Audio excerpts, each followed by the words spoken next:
বিজেপির আইটি সেলকে দিয়ে, সেগুলো ইললিগাল, আনকনস্টিটিউশনাল, আনডেমোক্রেটিক। লাভ কিছু হইব না, চোর একদম কট হ্যান্ড ধরা পড়েছে। এদেরকে 14 ফেব্রুয়ারির পরে বলতে হবে এই ভোটার লিস্টে নির্বাচনে আমরা যাব না।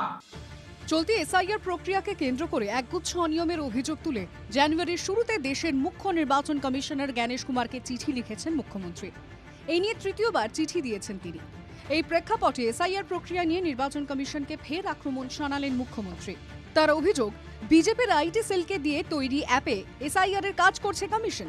অ্যাপকে অবৈধ, অগণতান্ত্রিক, অসাংবিধানিক বলে তোপ দেগেছেন তিনি।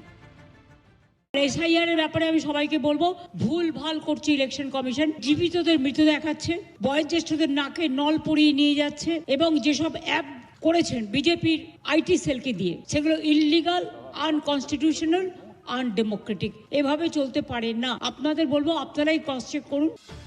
এ নিয়ে পাল্টা তৃণমূলকে কটাক্ষ করেছেন বিরোধী দলনেতা। লাভ কিছু হইব না, চোর একদম কট হ্যান্ড ধরা পড়েছে। এদেরকে 14 ফেব্রুয়ারির পরে বলতে হবে এই ভোটার লিস্টে নির্বাচনে আমরা যাব না।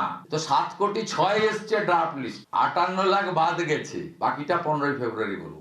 এদিকে মমতার হুঁশিয়ারির পরই এসআইআর হয়রানি নিয়ে সুপ্রিম কোর্টে গেল তৃণমূল। সুপ্রিম কোর্টে মামলা করলেন রাজ্যসভার সাংসদ দোলা সেন।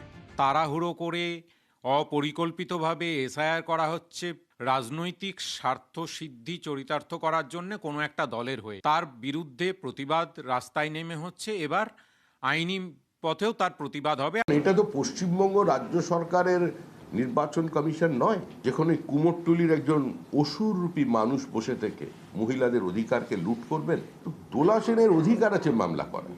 ভারতীয় গণতন্ত্র তাকে সেই অধিকার দিয়েছে, সংবিধান তাকে সেই অধিকার দিয়েছে, তিনি মামলা করেছেন।